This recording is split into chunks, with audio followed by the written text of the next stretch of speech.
What is up, you guys? Ben here with Stringer Bridge Farm, and I have to admit, I've kind of been hiding something from you guys. Every waking minute I've had for the last 6 weeks, I've pretty much been dedicated to working on one little project.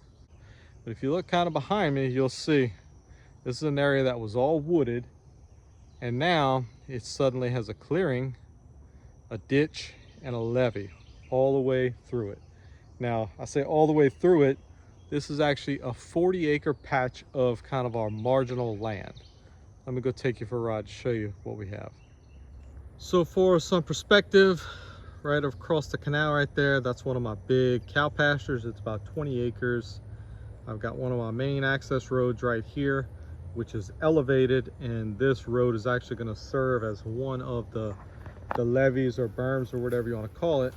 And inside this patch of woods is kind of varying degrees of what I call marginal land. So you can see there's some palmettos, which indicate low ground, and then there's some different wetland grasses, and it's just kind of muddy in here and seasonally holds water. And some of it's open and some of it's wooded. It's not any real old growth trees. I mean, you can kind of see the size of the trees here. These are smallish trees in here, so I'll probably clear a few more of them out. But I'm all about diversifying the farm, and most of you know it's my goal to use the farm as an early retirement. So this little enterprise that I'm building should help me a bunch to get towards that goal.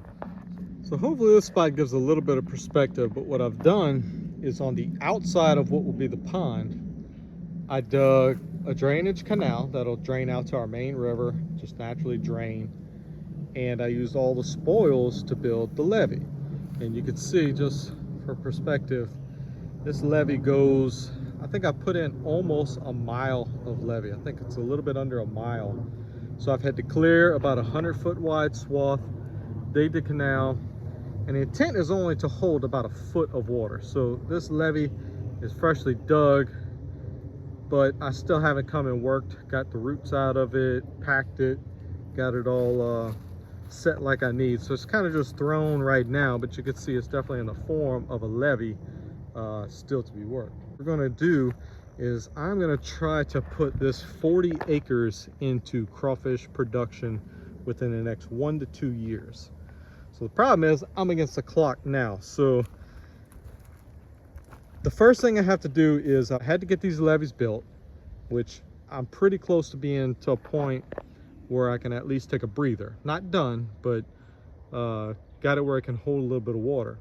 And what I plan to do next is I've ordered a pump. It'll be a 10-inch pump that will be driven by my tractor PTO, and it'll pump somewhere in the 3,000 to 5,000 GPM range, depending on how hard or what RPMs I run the tractor. So it's a very high volume, low head pressure pump to fill this 40 acres up.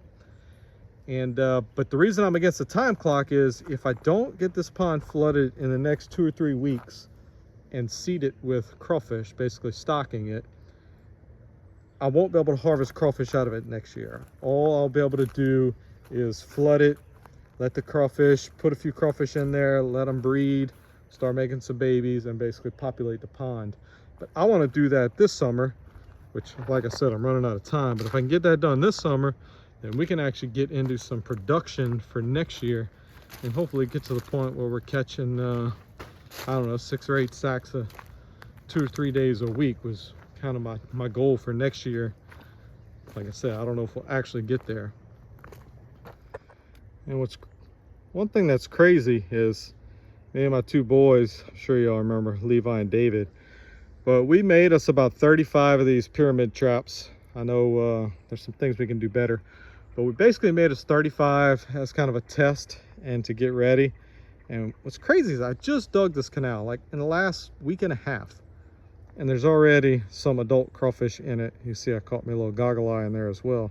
But it's kind of crazy that there's already crawfish showing up in this canal. So I have no doubts that our area is good for crawfish.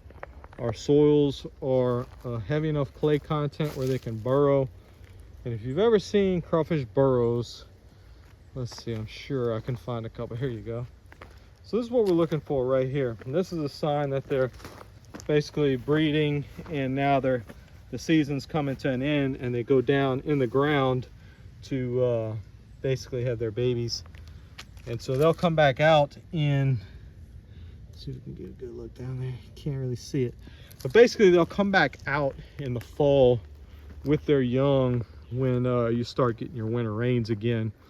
And basically they grow to a marketable size in a matter of just a few months.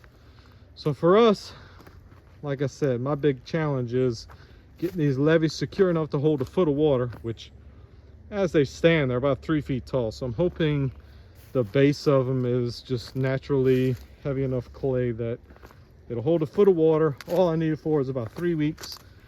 Get those seed crawfish in here, let them burrow into the ground with their eggs, and then we can drain the pond and finish working on the areas we want to clear and getting the levees all straight where I want to be able to drive my mule on top of them. So I really want them to be about 12 or 15 foot wide and 20 or 30 inches tall. So we'll get there. It'll take some time, but that is a big project that I've taken on, and that's kind of why I haven't been putting out a lot of videos, because I've just been putting every hour on this machine I possibly can.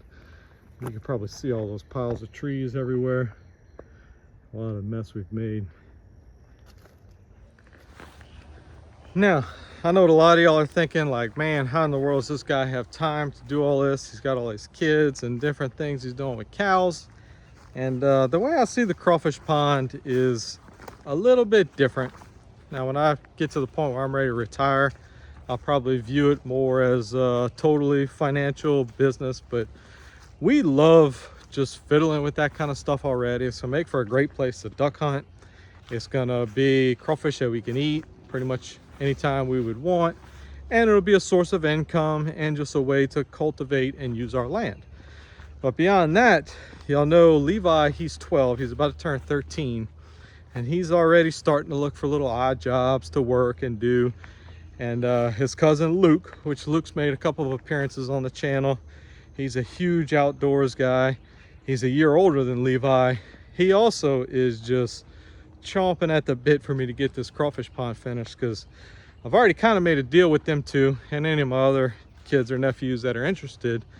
But I am going to use them for some of the labor, and I'm going to pay them to run the traps. So this much acreage, we've done some consulting with our local extension office. I've actually been in contact with a few other crawfish farmers that I know through some kind of mutual friends. And I think we have a decent handle on what we can expect for the production rate. We've put together kind of a business plan, and I know about what I can pay for labor for these boys to run these traps. And it'll be about 400 to 500 traps.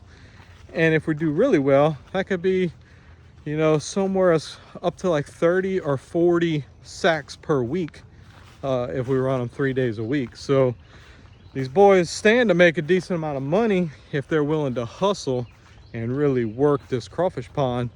And they already love this kind of stuff. Every single day they're out catching crawfish in the ditches and shrimp and fishing in the pond. And like, this is already what they do. They're exactly like I was when I was their age.